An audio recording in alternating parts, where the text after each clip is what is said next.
Ladies and gentlemen, I thank you for this opportunity to share my inputs on investing in sustainable infrastructure with such a high-profile audience. Switzerland is known for its good and efficient infrastructure. Take our transport infrastructure, for example. We are building just now 2 record-breaking base tunnels through the Alps. The key component is the 57-kilometer-long Gotthard railway base tunnel, which will open in 2 years. This will permit us to shift a large portion of the trans-European freight transport from the car to the environmentally more sustainable railways transport. This is a key information about sustainability of infrastructure. Sustainable infrastructure is the focus of this summit, and sustainability from the perspective of the environmental policy means resource efficiency and means resource conservation. The Federal Office for the Environment has the political mandate to lead Switzerland to the ultimate target of footprint 1. This requires us to think ahead. This requires us to think not in terms of years, but in terms of decades, in some cases in terms of a century. This requires us, in few words, to think in the same time scale of the infrastructures. Let me make an example. How should we use the natural resources, and how should we regulate today the use of natural resources in Switzerland so that we continue to have access to enough water, clean air, soil, raw materials, and high species diversity at the end of this century? We are answering this question, above all, by defining new steps toward a circular economy.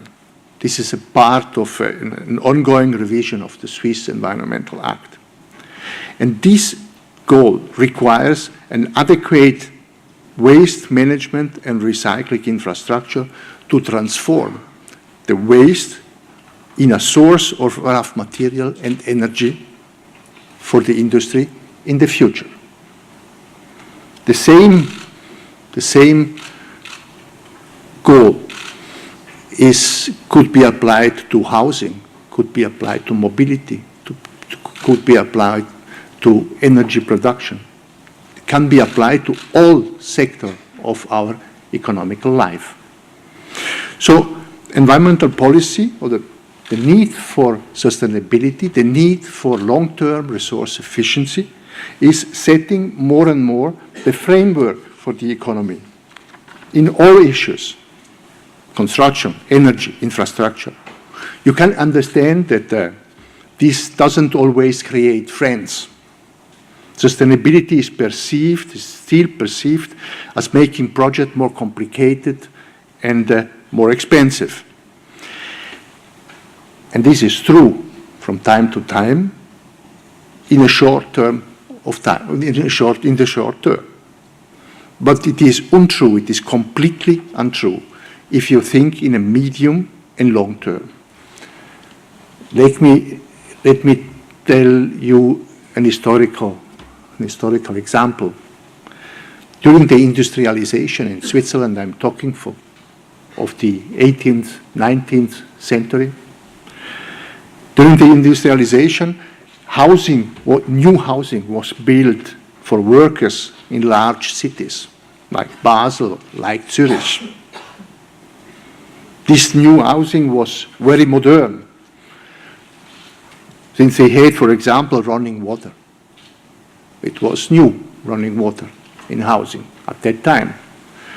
However, they building this new housing, they forgot to build the sewage infrastructure. And the result were cholera epidemics.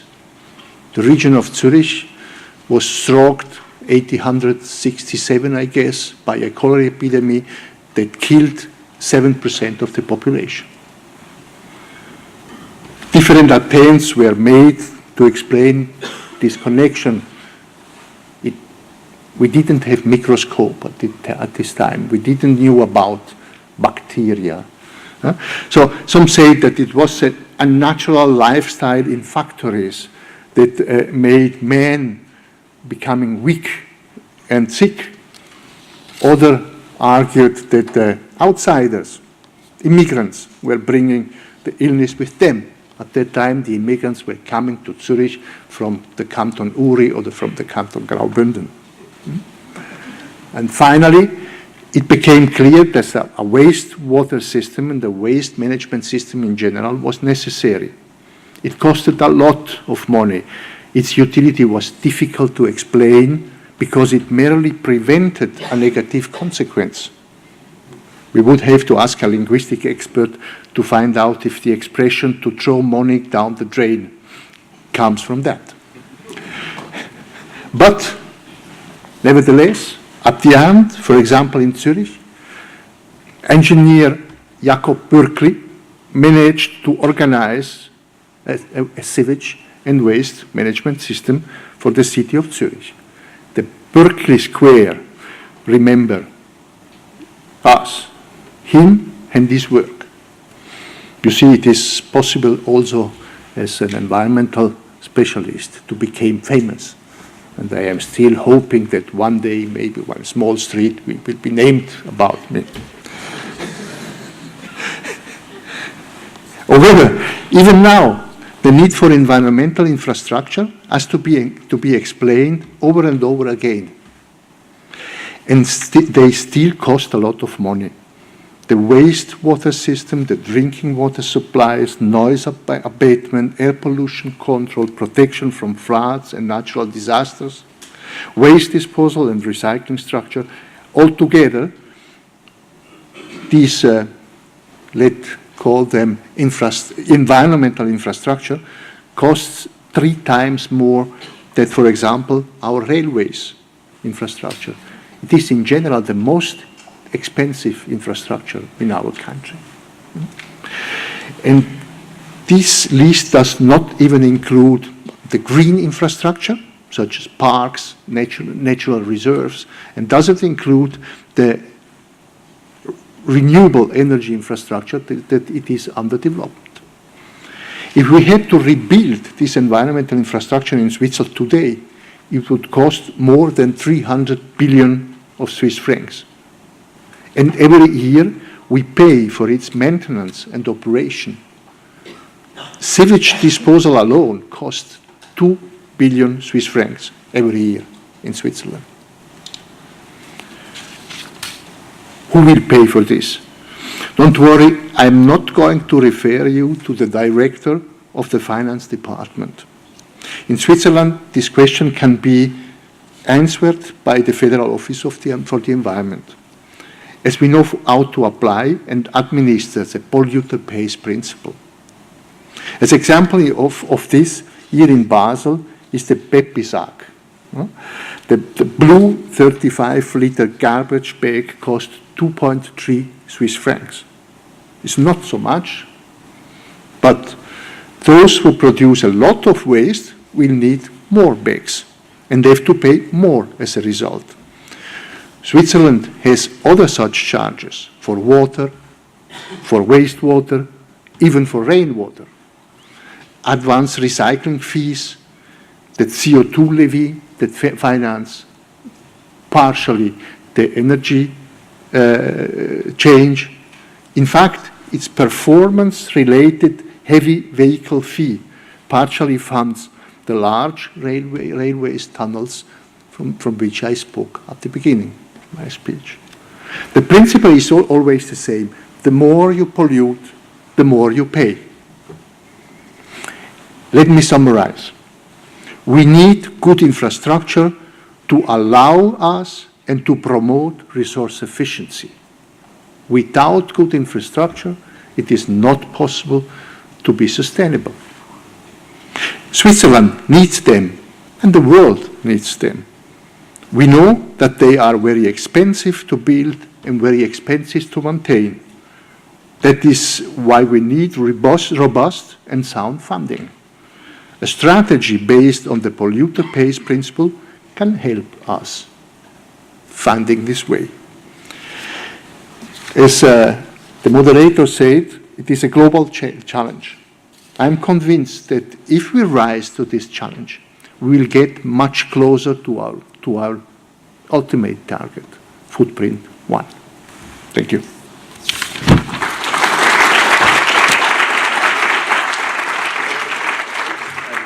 Stay at the podium, because if anybody has questions, I'm going to take them. You can push a button and you have a microphone which encourages you to speak.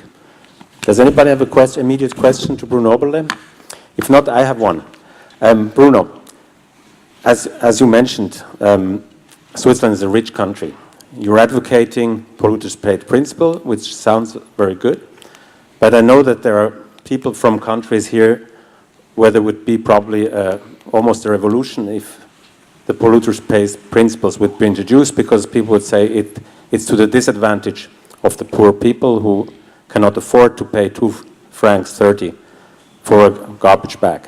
What do you say to them? What would be the lessons learned from Switzerland for poorer countries? Or how can we contribute to make it possible there? That's maybe the easier question. I had in my career the opportunity to work also in developing countries. And what you see, what I experienced, it was always the same. If you don't have behavior-oriented cost systems, at the end of the day, the loser are the poor. One example. We were once discussing in Argentina, we were discussing about climate policy. It was in the very south of the country, at Calafate, nearby the glacier Perito Moreno. It is a very beautiful touristic zone, a natural park that developed very well.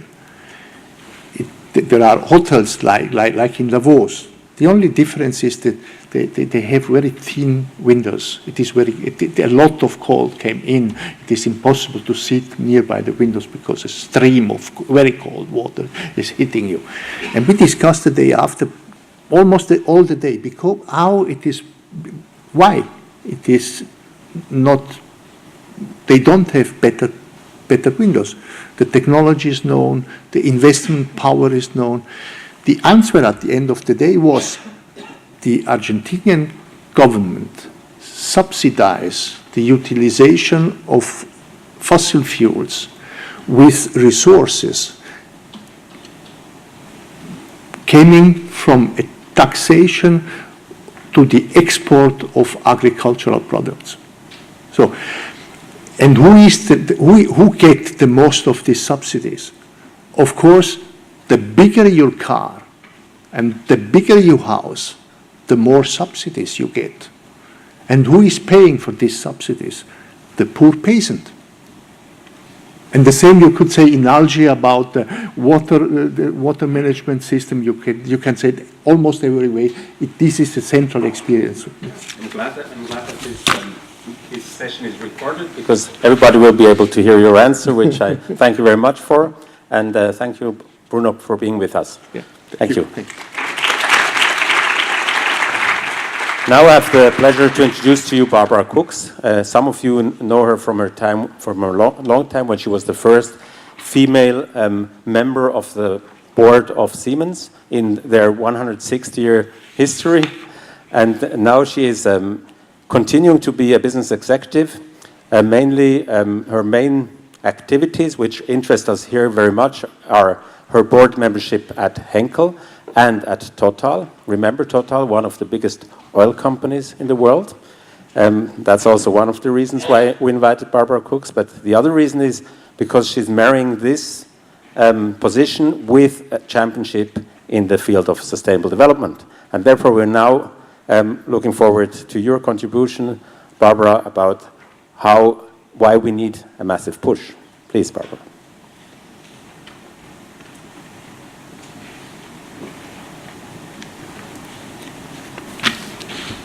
Dear ladies and gentlemen, it's great to be here. Thank you so much, Daniel, for setting up, and also, of course, the city of Basel, this great platform. I think we need that more and more.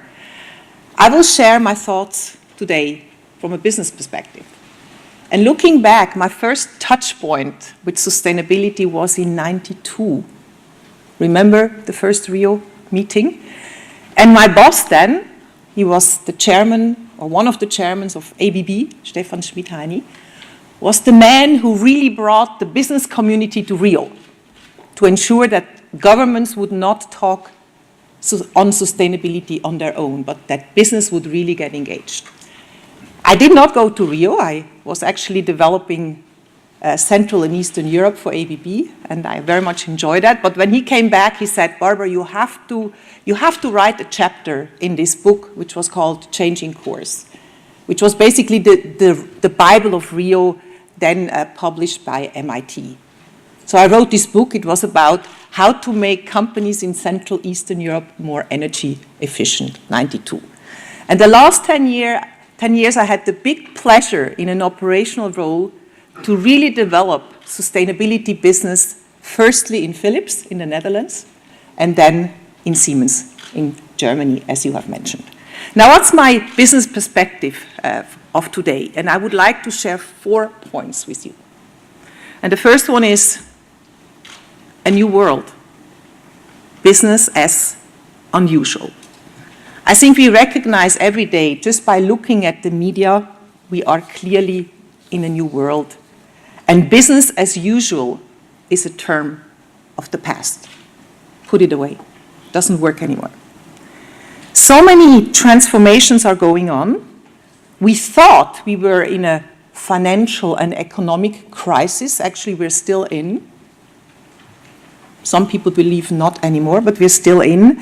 And in addition, we have, of course, very big political transformations. Just think of Ukraine. So we are really living in a world of major transformations. I would like to add some more. Arab Spring, on and off, and unresolved. China, the rapid emergence of China and of course also of Asia, it's now generating about half of the GDP of the European Union. You just have to let this sink. Natural catastrophes of all kinds, from floods and tsunamis to hurricanes and tornadoes. When you look back the last 5 years, we had it all. Yeah? And it's clearly linked to the depletion of our natural resources. And in North America alone, the damages caused by the weather-related incidents have increased since 1980 by 350%, based on a study not by Swiss Re but by Munich Re. 350%, with all costs related to it.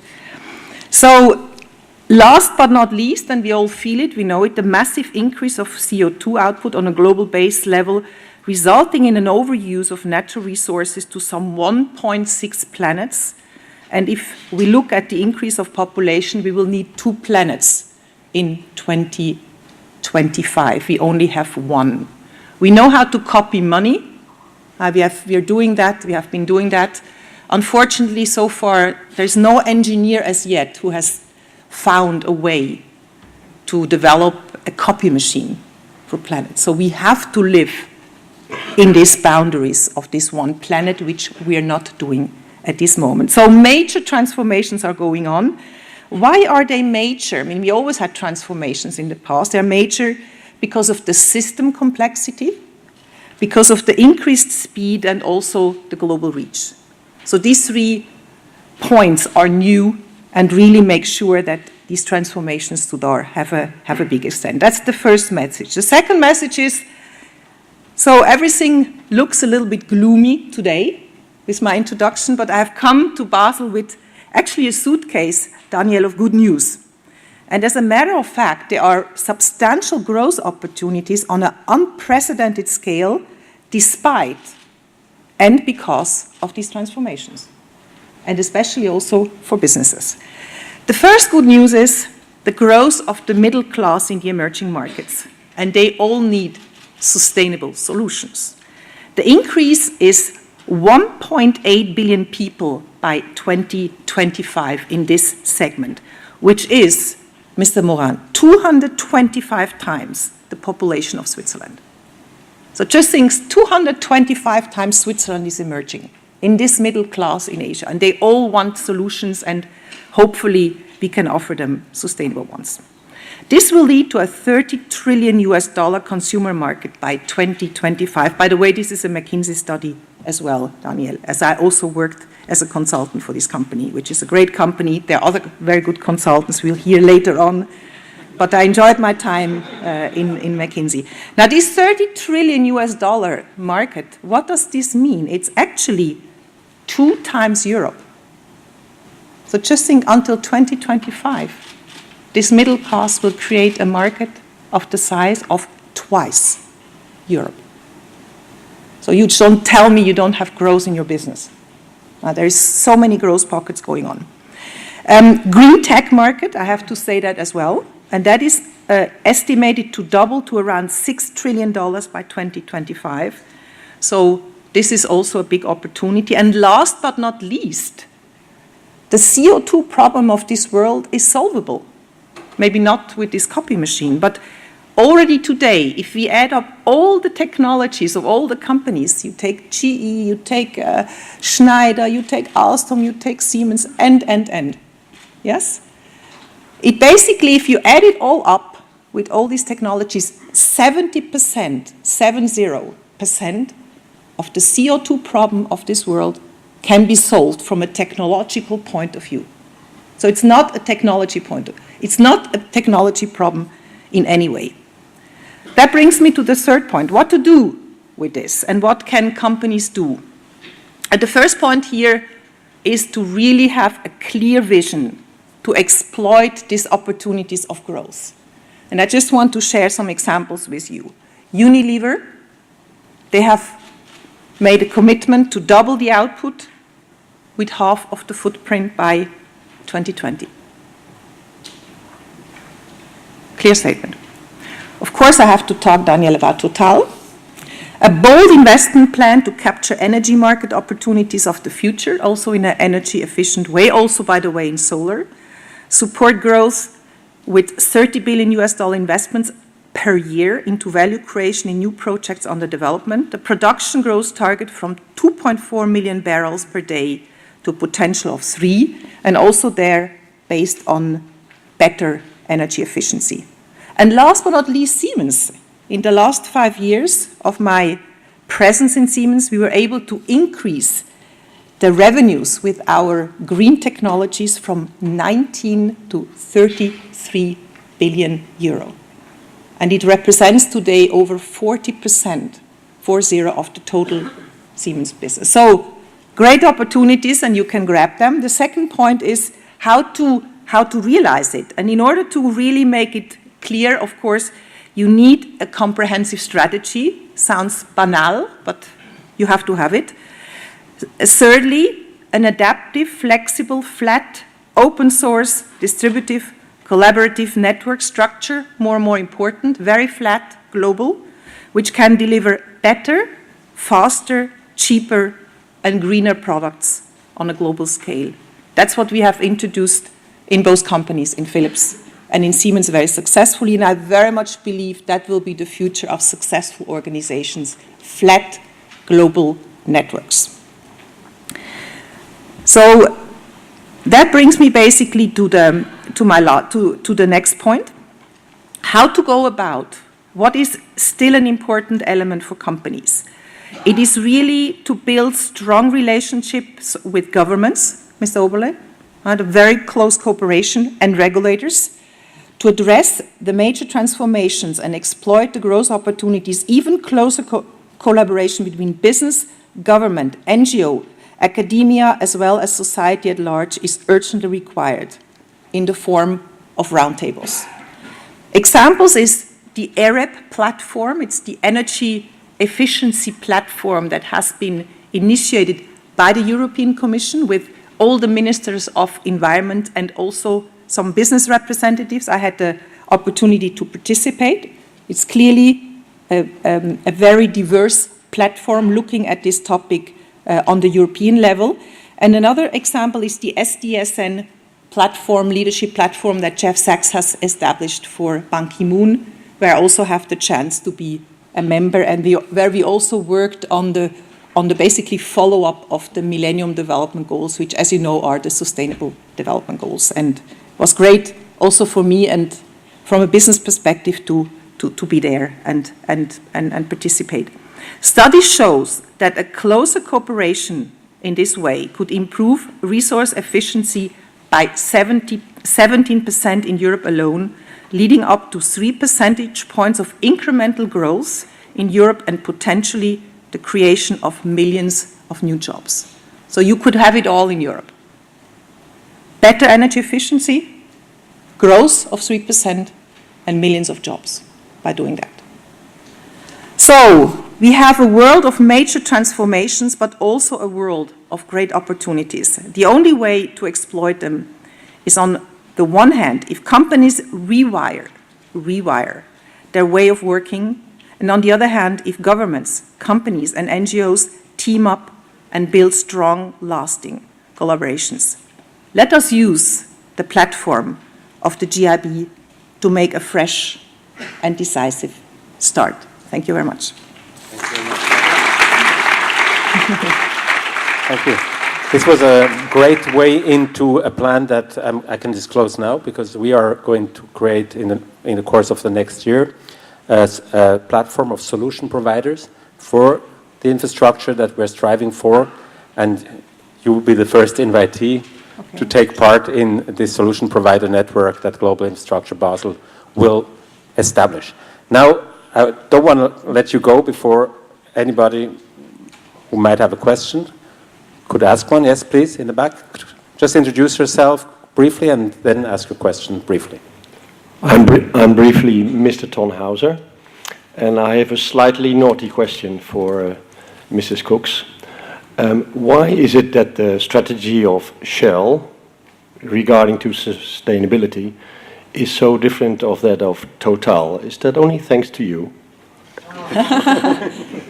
Well, if you look, it's interesting, if you look at the different majors, as the oil and gas giants are called, the strategies are different. Now, I cannot really answer for Shell, but I have to say, as long as I've observed Shell, they always try to do certain activities, but on a niche level in the sustainable area.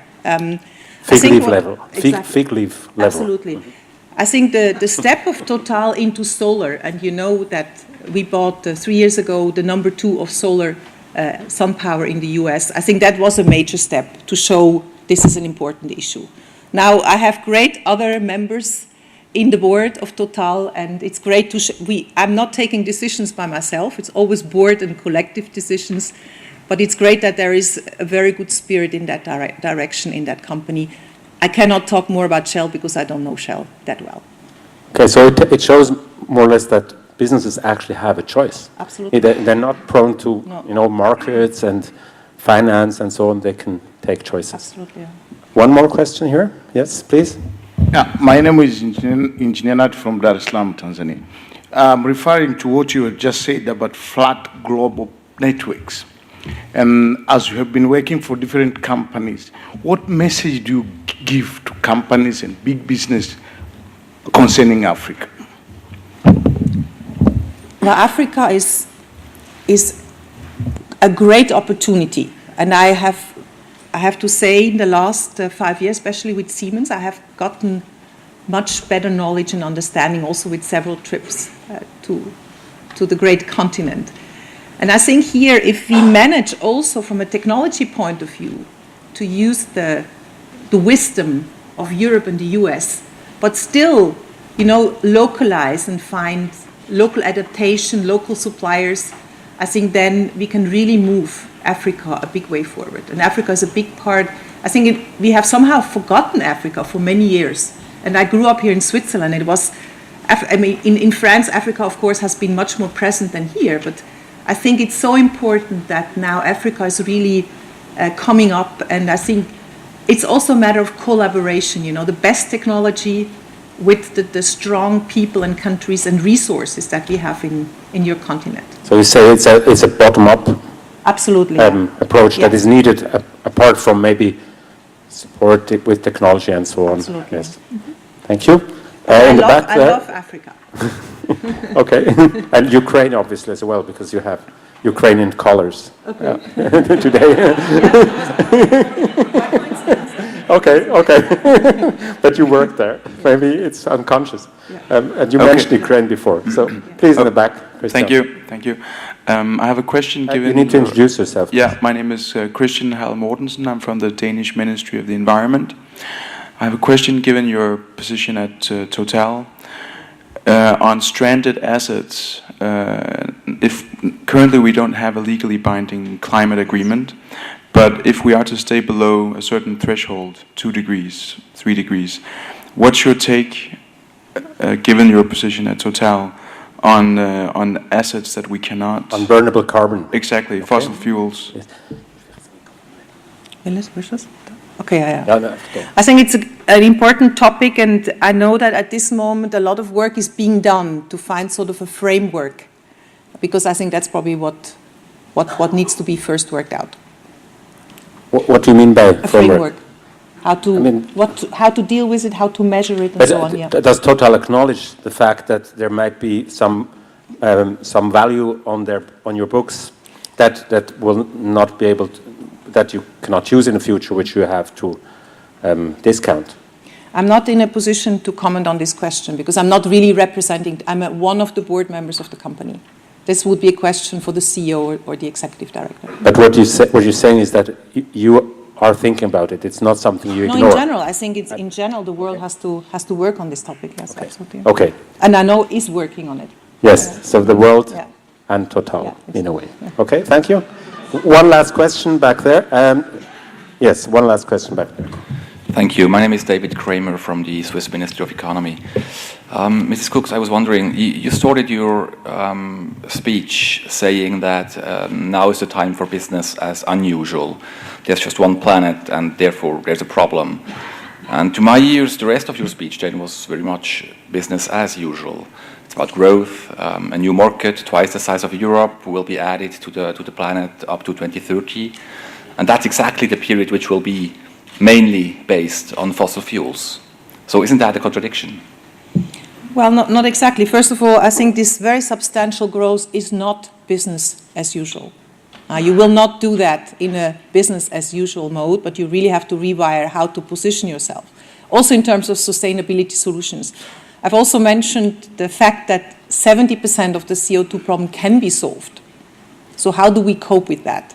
Also that does not, I don't think with the business as usual approach one can be a winner. I think we need a new approach. We really need to rewire this for the future. Thank you, Barbara. I think we could go on. There's some other people, but the time is up. So thank you very much. And thank you all for the lively discussion. From ex-McKinsey, we're now coming to the current Boston Consulting Group. We have the global head of sustainability with us. And it's good to hear a view from a different consultancy firm. Holger Rubel will also focus on the question, why do we need a massive push? So please, Holger, take the floor. Thanks, Mr. Miller, for the invitation. Ladies and gentlemen, thanks for being here. It's a pleasure to show that not only McKinsey, but also BCG has realized that sustainability is an important issue to deal with. I have brought today one topic which I think is very important, which is about smart cities, because smart cities will play a key role in maintaining a sustainable planet in the next years to come. And I think it's always worthwhile to recap what actually happens outside. If we just take two examples, Shenzhen in China and Delhi in India, what happened over the past 10 to 20 years, how dynamic, how massive the transition and the growth is within those cities. Yeah, I mean, it's amazing. Yeah, Shenzhen now being a city with more than 10 million people, it's a mega city. And Delhi, it was big, it's now more than 20 million people living there, and it's continued to grow. And I mean, if you put that really in numbers, and we've shown here what we call mega cities. Mega cities is something that we call with more than 10 million people living there in 2025. And you see here that many cities today are already mega cities and continue to grow massively. Yeah, if you just take Delhi, Delhi is just adding another London basically on top until 2025, yeah, which is massive. You see also, if we look on the left-hand side, we are shown the relative growth of the countries is significant. On the color code, you see that most of the cities are located in Asia. It's China and India, of course, but the most growing cities are in Africa. And if you look into the Americas, like Mexico City, Sao Paulo, one of the most biggest cities we have today, they continue to grow, yeah, but they grow in a lower pace compared to the other cities we see. So it's a massive growth that is happening in those cities.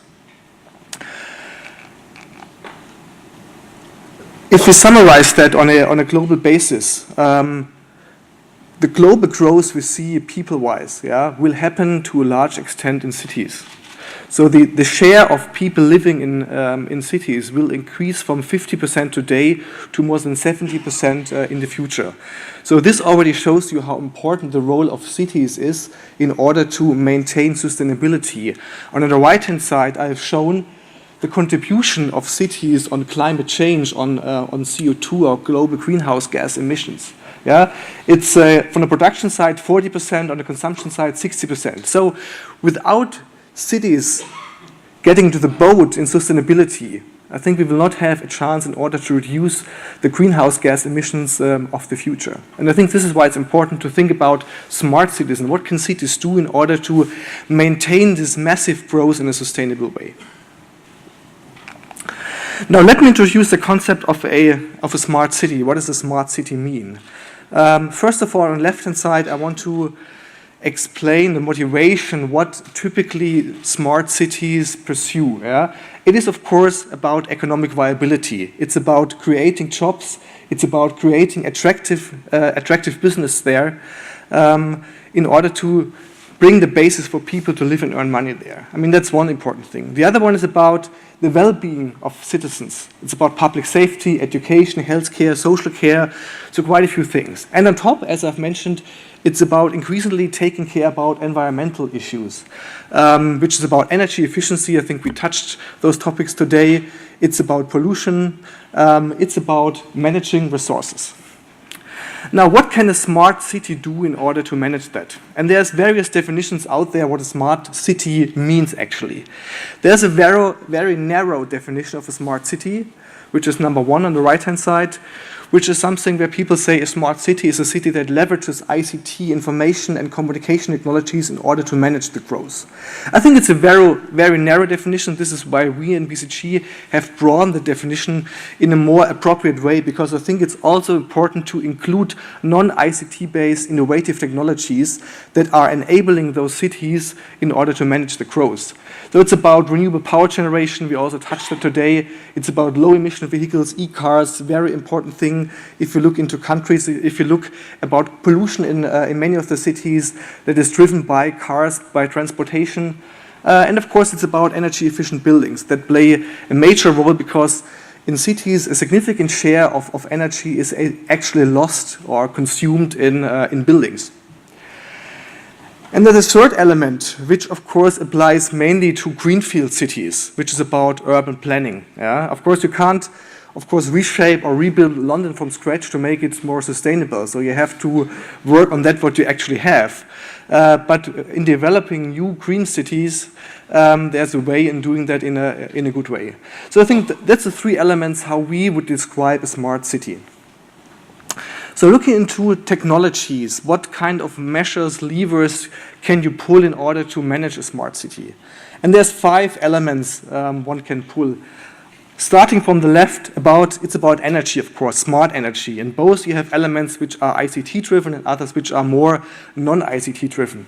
And it's about smart meters that is being introduced, that you can measure the energy, that you can do demand response management of energy consumption as one example.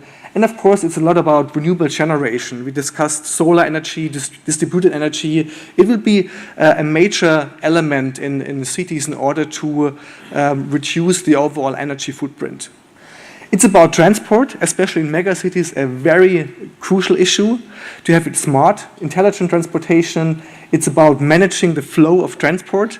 Also by probably congestion charges, by money. We heard before the example that some people would have to pay if they start to pollute something, and in some extent, traffic is also something where you pollute in the country, you have to pay for it. It's about waste. Waste is also a very big challenge in megacities. I mean, if you have visited one of the emerging megacities, waste can be a big problem if you don't manage it in a smart way. And that's a challenge those cities have to take care in a particular way. It's about social issues, smart social, which is about leveraging, especially also ICT technologies. It can be green hospitals. It can be that you don't have to visit everyone in person, but using video conferencing and other elements in order to take information that you need. And of course, smart buildings, another important element about reducing energy footprint in cities. So if you want to segment, and you know consultants like to do segmentations and 2x2 matrices, and this is one, of course, very simplified example on that. So there's one way how to segment smart cities. If you look at on the x-axis, on the horizontal axis, it's about the age of the city. So are we talking about an existing city, so make an old city smart, or is it about building a new city from scratch, which is happening actually in many parts of the world? And the other element is about how much ICT technologies do you use in those projects you do? So is it barely ICT driven, or is it also leveraging other elements like urban planning? And I mean, if you want to be black and white, you can see there's two focus areas. The one are on the right upper side, which means that for existing cities, you try to use ICT technologies in order to make cities smarter, because it's a feasible way, to improve an existing infrastructure also quite efficiently.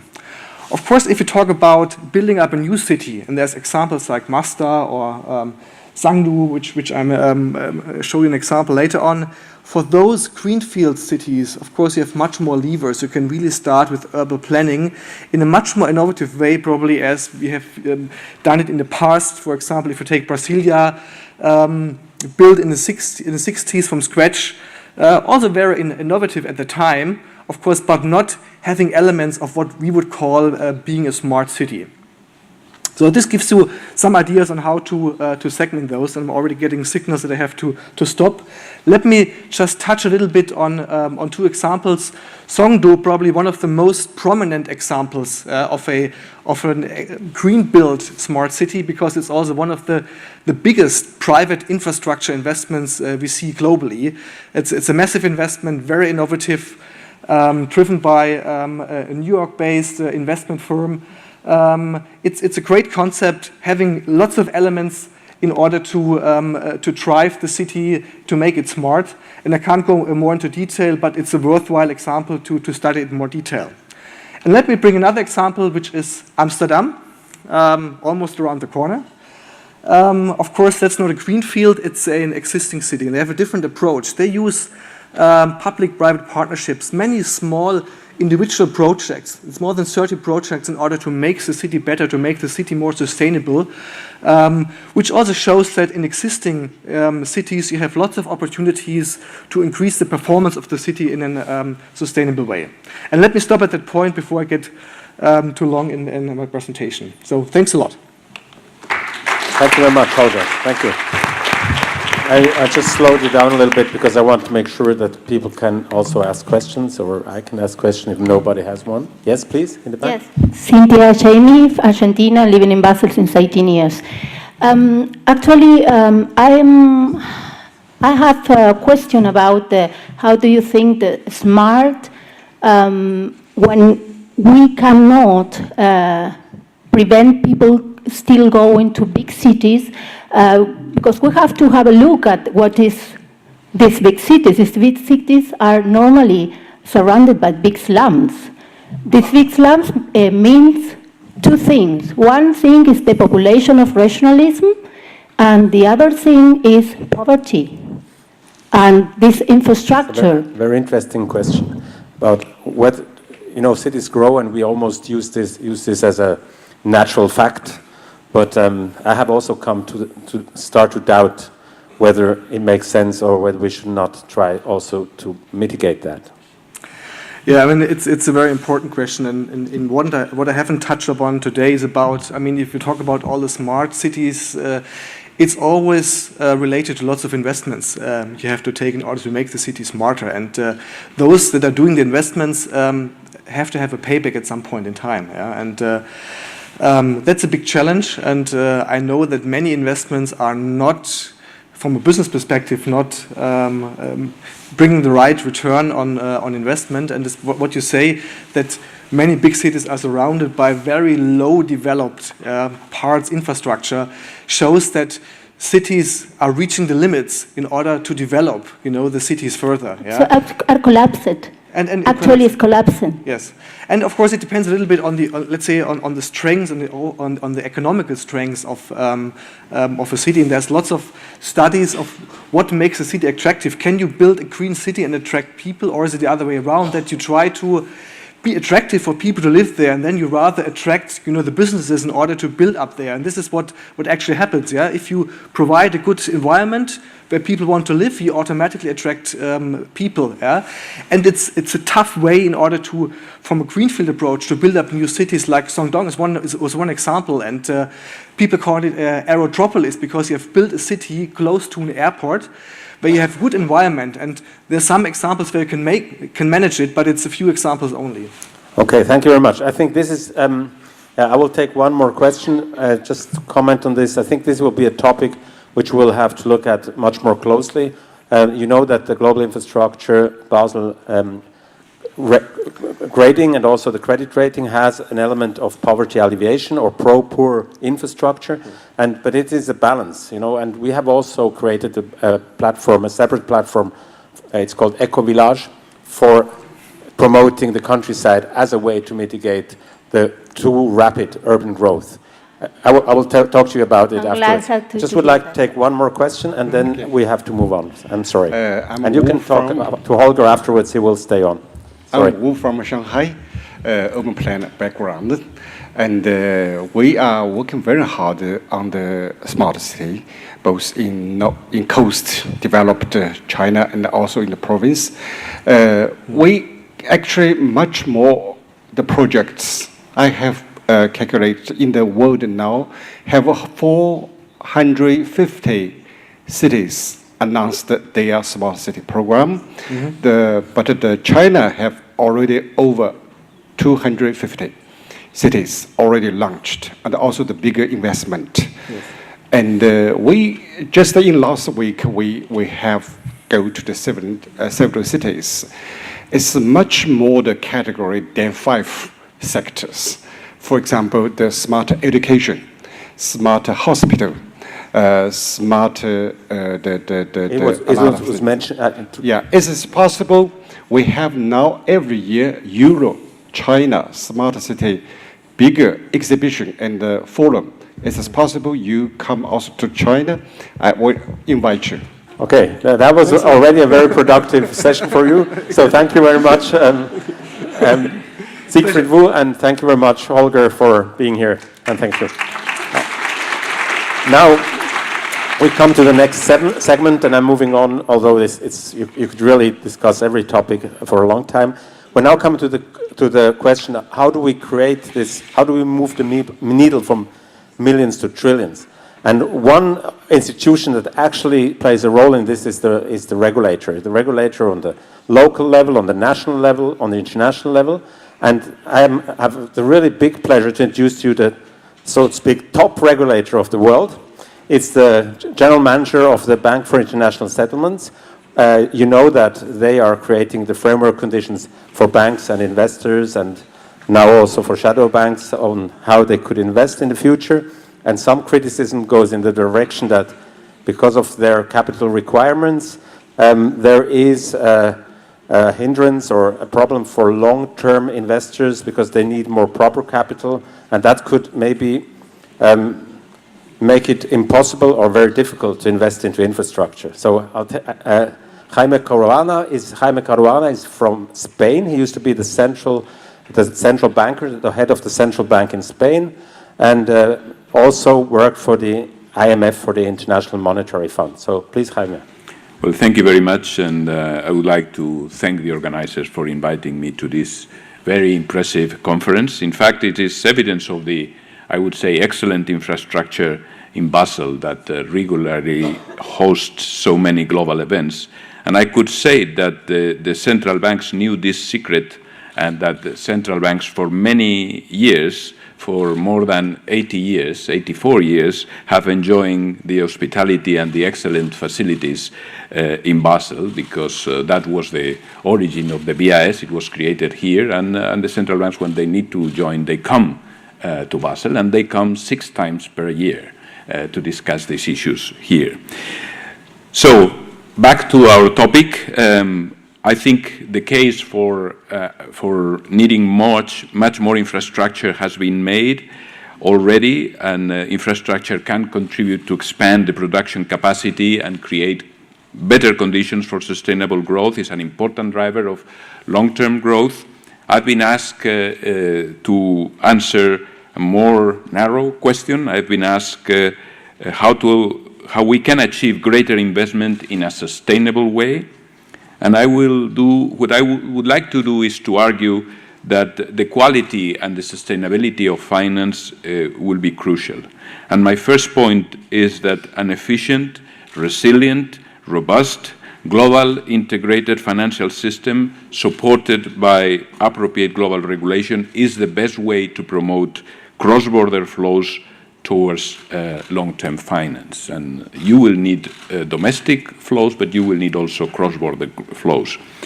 And I think the financial crisis is a good reminder of how important all these elements are in creating a stable and a sound financial system that is able to perform its duties of financing the economy. And the big lesson is that only properly capitalized and well-managed financial institutions can attract and can provide a stable financing to our economies. Now, the good news is that there has been a lot of new efforts to improve the resilience of the financial system, a lot of regulation. Basically, the regulation is nearly complete. Probably it will be completed through this year. And now we are shifting efforts towards ensuring that the implementation is consistent, and also importantly to monitoring the effects. I know that this has been, I have used the term, a tsunami of regulation. Now we need to monitor what are the effects in the real economy and in segments of the real economy, and this is what we are doing. And in practical terms, I would like to say that it is not only regulations. Banks have increased significantly their capital ratios. I wouldn't say that this is over. They need to work on the asset side, etc. But certainly there has been a significant improvement in relation to the pre-crisis situation. So that's my first point.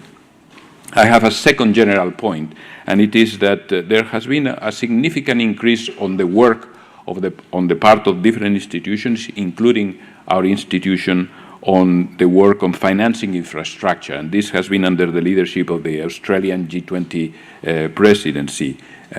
We have participated, and we have also organized quite a number of meetings and occasions to discuss with the private sector and basically we were asking a couple of questions. What are the main obstacles hindering the financial system from channeling the demand for long-term investments into the needed private sector investment in infrastructure? That was one of the questions. And the other question was how to make infrastructure assets more attractive to financial investors. And I would say that for sure, in principle, potential supply of funds is quite ample. So there is significant amount of supply of funds. Some of the investors require long-term liabilities, such as pension funds, but the truth is that the part that they are investing in this kind of projects is very small. So the question is, what is impeding that? Now, the common answer in all the work where I have participated is the main bottleneck is the scarcity of properly structured projects. What it was called the lack of bankable projects is, and there are three aspects there, is the operational aspects, clear and trusted frameworks and structures. Second, the issue of mitigation and distribution of risks, and I know that this will be addressed later, so I will not, but we need a well-designed structure to distribute risk and returns with proper incentives. This is very, very important. We may need, there may be needed for credit enhancements. And the third was finance, obviously, and of course, because of the positive externalities, because part of the benefits of these projects are accrued by the society as a whole, there is a good case for private sector, for the public sector to be participating in this kind of discussions. To me, the main contribution would be to provide regulatory certainty and provide this clear and trusted framework that this is needed for finance. But again, there are risks, there are uncertainties associated with these projects, and the fact that some of the risks can be mitigated by development banks, by the World Bank, by MIGA, by various export agencies. This is a very important part, and I will not dwell on that. In terms of financing, which is, I think, the point that the question that I have been asked, is how we can make these infrastructure-related financial vehicles more attractive for private investors and for capital markets. And I would, and this is good for two reasons, and that was mentioned before. One is for adding more resources, but I think it's also fundamental because the private sector have quite clear incentives to monitor that projects, to invest where efficiency can be gained, and also to monitor their projects and select rationally and make sure that they are executed efficiently, and that's an important point. So let's go to my real topic, which will be how we can really make these instruments more attractive. And I think there were three big, I would say, ideas that were coming out of these discussions that we have had. The first was, and I know that there are good sessions afterwards, so the first was to try to develop an infrastructure asset class. And this has in itself three different aspects. The first one is creating an homogeneous asset class.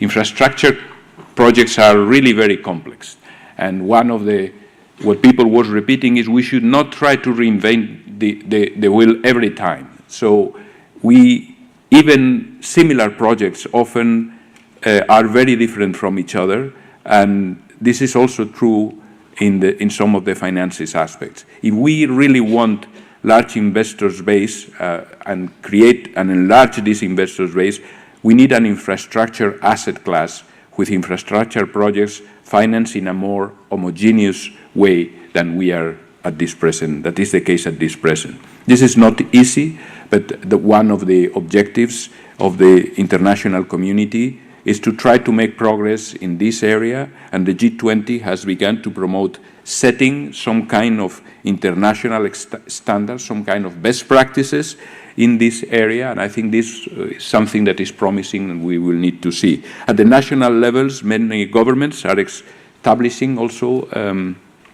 special agencies to support this kind of objectives, and I think the initiatives that in some places are taken, Major Morin, the C40, I think these kind of initiatives, this conference can also help to adopt this necessary international perspective. So that was the first one, homogeneous asset class. I think this is very important. The second one that was coming very, very powerful, very clear was investors need predictable pipelines of bankable projects. Only one single project is not enough. There are too many costs associated with developing the capacity to do that, and the cost will be too high if it is only for one project. It is important to have a pipeline of projects, and that requires a solid and clear legal frameworks and very effective and reliable bureaucracy around all these processes. And the third is sustainability. Projects which are not sustainable are more likely to run into trouble into the long term. And because infrastructure projects are so long term, this is a very significant issue. Now, this was my first point, developing an infrastructure class and the three elements of it. The second is to diversify sources of finance. We need also to diversify the sources of funding. You know that banks are a predominant share of the infrastructure investments, and bank loans will remain an important and useful element of infrastructure finance, particularly in the first part of the projects, in the greenfield of the projects. This is very difficult, and it will require probably that banks continue to play a very important role. Nevertheless, we need to encourage a greater use of the capital markets, which are growing rapidly. Currently, less than 10% of the infrastructure debt is financed through bonds, and I think this is something that can be improved. And the demand for long-term bonds is quite high in some of these long-term investors. And bonds can be particularly useful and can be designed in mature projects, in brownfield projects where the stable cash flows are more evident and more clear. But that would mobilize a significant amount of resources. Now, an important point in bonds is that the institutional investors usually will require good ratings or high ratings in terms of the bonds. And to acquire high ratings, the quality of the governance of the country is going to be very important. So we have done a research in the case of Asia of how infrastructure and corporate bonds markets in Asia. We did publish that, and we found that to a significant extent, these bond ratings in these cases are driven by factors like enforceability of contracts and bureaucracy efficiency in a given country. So these are areas that perhaps seem less related, but they are extremely important for these projects. And another point to stress is the importance of creating onshore bond markets and developing a broader institutional base, a broader base of institutional that are located in your country, pension funds, this kind of investors. I will not extend on that, and I will move to my final point, the third point, which is innovation and finance. I think this is another important point. The development of an institutional investor base is very important, but normally they may be asking for different kind of products, and innovation can also help to generate what is the right investment instruments that investors are looking for. And particularly in times of uncertainty, and perhaps not only in times of uncertainty, there is a real preference for short-term instruments, and this is a real problem when you want to make long-term investments. And I think that financial innovation can help. It cannot solve all the problems, but it can help to create the right instruments. Infrastructure bonds that can bundle together many projects at the same time can be a helpful diversification, and perhaps this can also be helpful in terms of helping with the maturity process. So I think I will stop here. I think there are some ideas that need to be developed. There are significant amount of funds available, but we will need to work on these areas, trying to get an infrastructure asset class and trying to do a much better use of the great potential offered by bond markets. Thank you very much. Thank you very much, Jaime. One can really see that the BIS is a think tank and has a lot of knowledge and research, and I think after this presentation we will have to knock the door of our neighbors. Actually, our offices are 200 meters from yours, so we have to do that more often, because I think many thoughts that you have presented are very well aligned with what we have been thinking about this issue as well. Any questions? We're running a little bit over time, but we started 20 minutes late, and I think it's worthwhile. I'm sure you all agree, because this is so substantial. So I start there in the back. Yes, Irving Minzer. Yes, thank you, Jaime, for that extremely Introduce yourself, although I mentioned your name. My name is Irving Minzer. I'm with the Johns Hopkins University School of Advanced International Studies in Washington. I have a particular question about the third part of your speech of going from millions to trillions. I wondered what you would think about the possibility in countries where the sort of international best practices that you've outlined could be brought into play, and where there was regulatory certainty and appropriate guarantees were in place. Could you envision a way in which infrastructure bonds of the sort you described might be eligible for banks to carry in their core capital account as in lieu of keeping cash or other securities, so that there was an incentive for banks or others who have been regulated through the Basel III agreements to indeed make additional investments in the best examples of the infrastructure projects that you were describing? Okay, I think this is on the investment side of the banks. And I think the capital framework is very simple. It may be complicated in details, but it's very simple. You have to have capital for each of your investment that is proportionate to the risks. I think to the extent that by putting together these bonds, the risk is reduced. By having a legal framework that is more stable, etc., all the risk is reduced. It's obvious that banks could hold less capital to have it. But I would never be in favor of, okay, the risk is high, but let's ask for less capital. That's a recipe for disaster.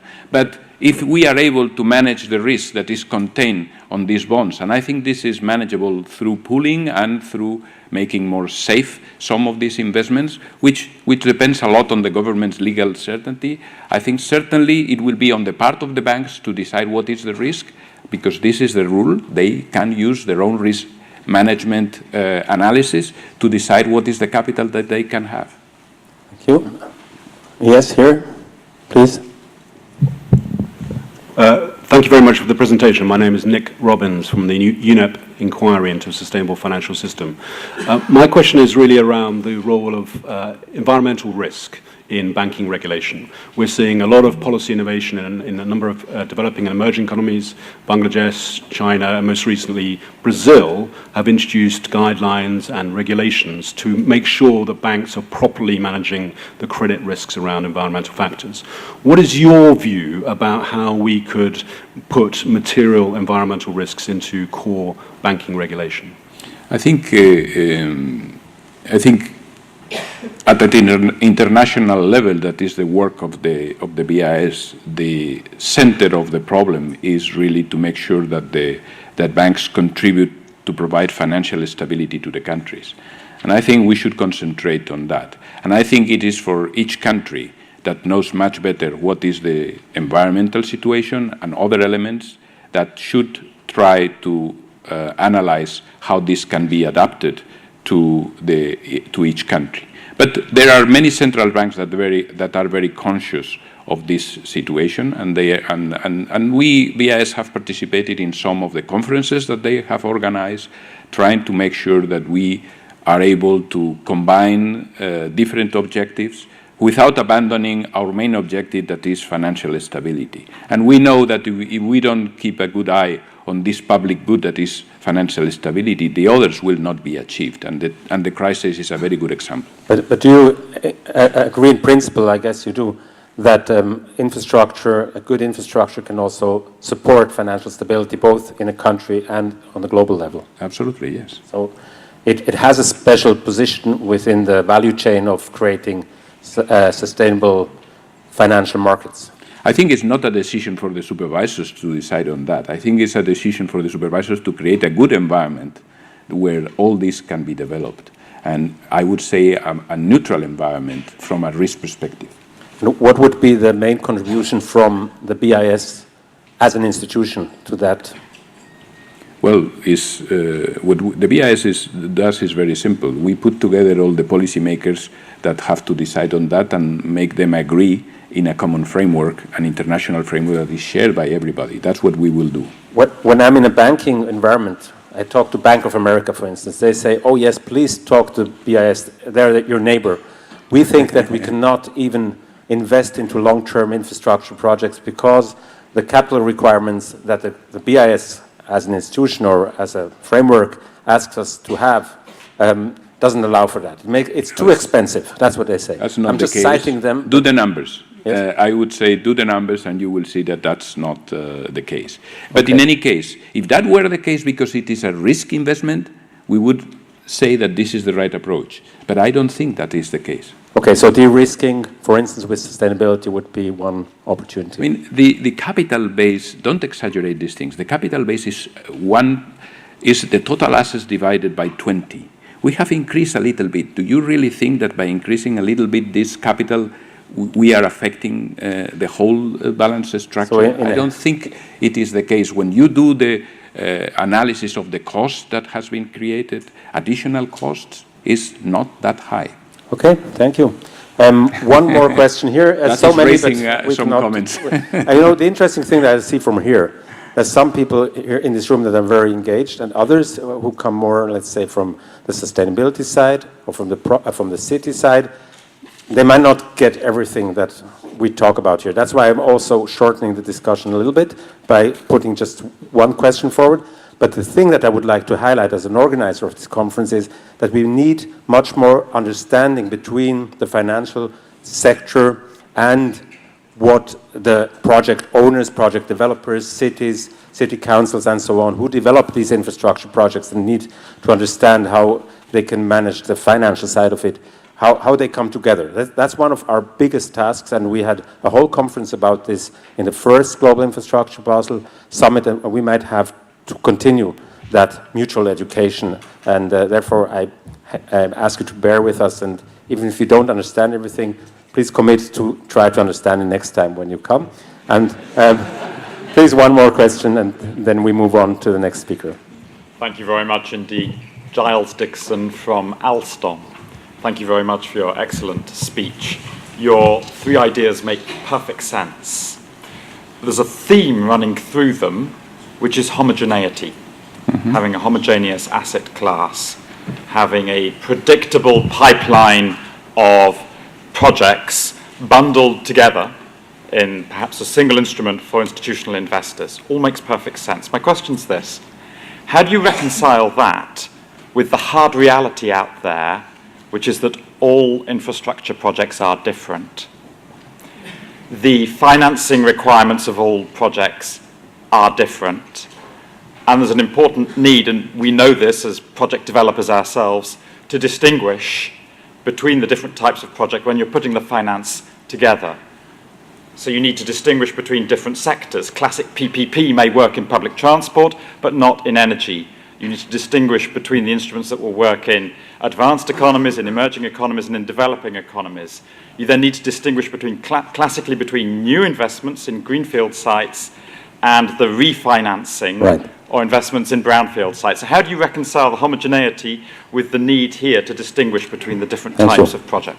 I think that's a very good question. I don't have an answer. What I think is that efforts are going to be made to try to find what can be reconciled, and I'm sure that not all will be reconciled, but I am also sure that some homogeneity can be achieved if this is something that is really pursued by the authorities. So this was the effort that has started, and I hope that it will deliver some results. But it is true that there is a tendency to reinvent the wheel every time that you have a new project, and this doesn't make sense. So I am sure that we will have to reinvent many wheels, but I hope that it will not be every time a new wheel. So that's. Thank you.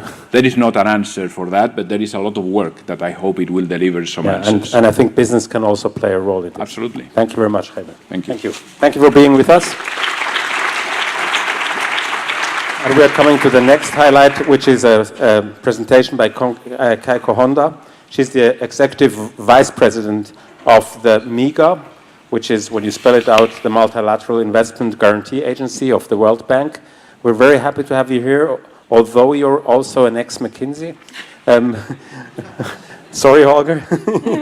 But in your new position, you can certainly tell us more about how the diversity of infrastructure projects can be de-risked in the future. So it ties in very well with what Jaime just presented as a question where he didn't know the exact answer yet. So yes, please, exactly. Good morning, everybody. I'm very pleased to be here today. Thank you very much for having me. As part of the World Bank Group, MIGA takes infrastructure gap, oops, this is very high tech. Yes, very good, thank you. Infrastructure gap very seriously. We recognize it as an impediment to achieving our World Bank Group's twin goal, which is reduce poverty and increase shared prosperity. We also know that closing gas gaps sustainably to the extent possible is very critical.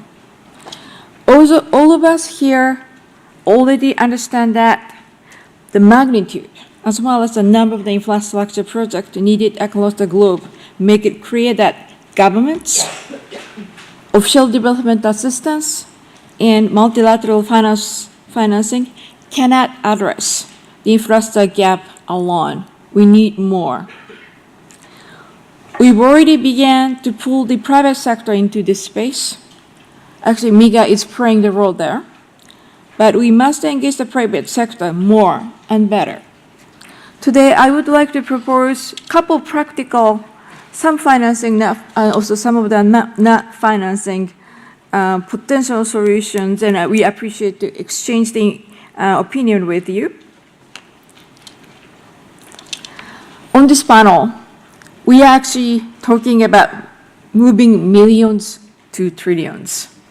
The McKinsey research number I also heard at the Nigeria Abia 2 weeks ago from the Dominic Barton. He's the current head of the McKinsey. Yeah, it's huge. It's huge. But before getting to the detail of how political risk insurance can help, I would like to make some other points. Countries, states, and cities need to attract capital. But it is not just about the money. In order for capital to come in, we need 3 elements. First of all, I think this is all often said, so therefore let me just going to quickly. We need enabling environment and infrastructure capacity to support those projects. So this is probably most of you heard. But more importantly, secondary, we need the better efficiency in operation and maintenance.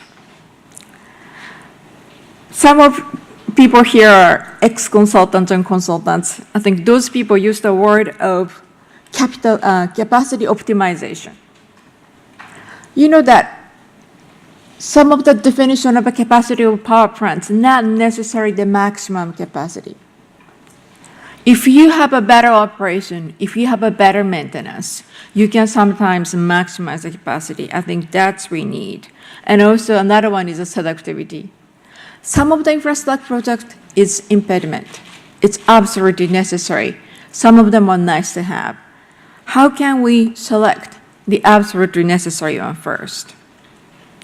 So some value this called efficiency gap at more than $70 billion in sub-Saharan Africa alone, based on World Bank's research. What do I mean this? This slide uses sub-Saharan Africa as an example. Let's take $93 billion, which is this number, $93 billion as the estimated infrastructure financing needs of this particular region in 2008. My apology for the old data, but this research takes so much time. Therefore, World Bank so far have not been updated. Among 93 billion, this is not a million, actually this is billion funding needs, so far 45 billion has already been financed, among which 20% came from private. Then $31 billion, this is often mentioned the number, financing gap. But more importantly, this $17 million, this $17 billion financing may not need if we bring the best of the best of operations and maintenance. I would just like to point out this one. This actually linked with the private investors. Some of the private investors often come with this expertise. That's why saving $17 billion capex, private investors can make money. I can take one example. This is not a developing countries. This is about the Thames Water in England. Thames Water used to be run by the government, that's my understanding. However, it's once sold to the Macquarie. Then after that, it was sold to the LWE. Is that? It's I think a German company. Ave. I'm sorry. My apology. My German is pretty formal, so you know. Yes. What they did was they reduced the drinking water and increased the capacity. I think we should be able to do the same thing in some other part of the world. But having said that, we still have a $31 billion unmet financing needs. Yet there is another story. We may not really need all the money if we improve operations and maintenance, but we still actually have to work on those $31 billion. How we can do that? Then I'm sorry to say this, but I really need to introduce risk mitigation tool that MIGA introduced. Jaime kindly gave me a little bit of segue, so therefore, please allow me to do so. MIGA has two product lines. One is a political risk insurance, another one is the credit enhancement. Under the political risk insurance, we cover transfer and currency conversion, expropriation, civil disturbance, and breach of contract. These four are typical political risk observed by the private investors. MIGA has been operating about 26 years. This is the products that we're offering. Also at the same time, a lot of ECAs, which is Export Credit Agency, as well as private insurers offering the same. So therefore, my understanding is those are the typical risks exist in developing world under the name of the political risk. But a lot of our investors, as well as our member country, which is 180 countries, started to say, political risk insurance is not really enough. We need to have credit enhancement support. We do support enhancing the credit of sovereign, sub-sovereign, and state-owned enterprises. How we can enhance their credit? I think one good example, last year, Olga, she's our head of figure and capital markets here with me. She supported Hungary Export-Import Bank to issue the bonds. MIGA typically covers 95% of the debt. In the case of equity, only cover 90%, but this is particular one is the 95% is because of the bond issue, it's the debt. That MIGA covered portion was rated by Fitch for AAA. So Hungary that time was BB+. So BB+ credit become a AAA. I think that's one thing that we are doing. Oh, sorry. Because of this, MIGA is quickly growing. I definitely see the needs from the private investors as well as from the government. The dark blue part is the political risk insurance. The red part is the credit enhancement. By the way, credit enhancement products was just introduced 2010, and I see very strong demand coming from both government side and investment side. Well, how we actually applying this product? Let me give one quick example. It's really, this is a coincidence. We also kind of looking at the urbanization in middle-income country is one of the issues. Traffic congestion, air pollutions, or CO2 emission increase. For that reasons, we really feels like subway is one of the solution. Therefore, this is in the Istanbul. We supported their financing through our credit enhancement products. By the way, we did exactly the same things in Panama.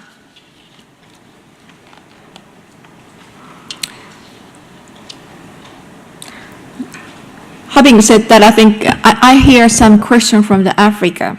Let's look beyond the middle-income countries for this moment. Well, it is quite true that foreign direct investment has been increasing recent years, but 71% of the foreign direct investment is going to the single A and triple B category. Vast majority of the developing countries, unfortunately, now are double B and below. It's, when I was in McKinsey, I was calling this is non-investment grade or junk, but I think I learned in the World Bank, we call that sub-investment grade. But I think anyway, we're talking about the same thing. So sub-investment grade country, yes, this is the place I really see the huge infrastructure financing gap, but they're not really getting enough money.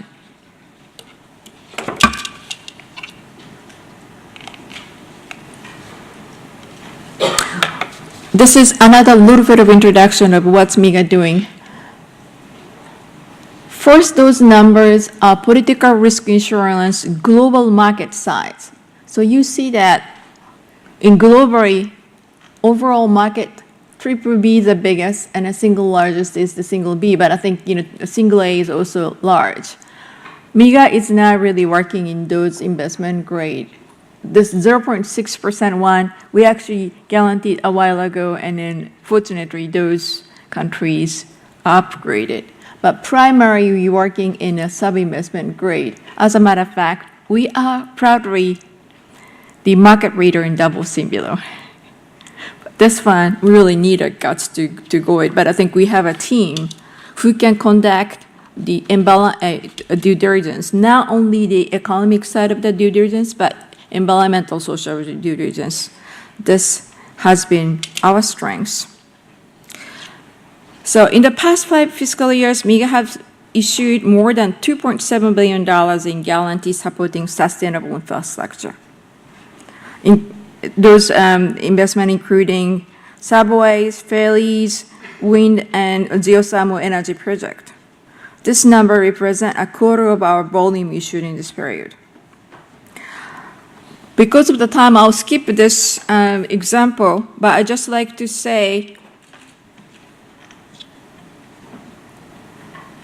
yes, money is definitely the one, but more than money, let's look at the very good introduction of very good maintenance as well as operations. Then on top of it, MIGA would like to support project make bankable. So I'm pretty sure, I think some other multinational organization is thinking about credit enhancement product introductions.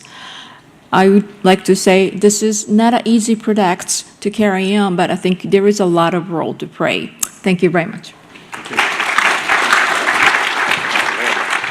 Thank you very much for keeping the time. And before I come to a question, one question at least, although we're over time, I'm going to announce something that I've never done before.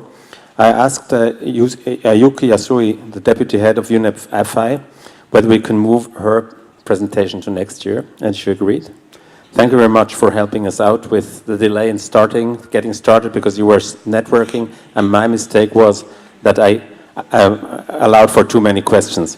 So I will allow for one question to Keiko, because I think it's important that we are having an interactive element. Yes, please, back there. Yeah, good morning. Bas Omens, Perry Energy Consulting, Switzerland. Mr. Van Ut, thank you very much for your interesting presentation. Very short, please. Yes, you mentioned that the O&M should be improved. Now, from my point of view... Operations and maintenance. Operations and maintenance. This is an acronym-free zone. Yes. From our experience, I wouldn't say it's the O&M. It's more the result of the current market mechanisms and the fact of regulations. I'll give you one example. There are highly efficient plants made by companies like Siemens and Alstom, which are not running at the moment. They are at idle because coal, cheap coal is the reason to run old plants. This is also the reason that renewable energies don't have the chance to get through the market. So I would rather say it's the market, how the market is at the moment, and not how the plants are operated and maintained. Very short answer. I cannot agree more. Okay, thank you very much. Thank you for this session. We have now a little belated our lunch, and we continue at 2:10 instead of 2 o'clock. But please be there at 2:10 sharp. Thank you very much for your attention, and see you later. Bye-bye.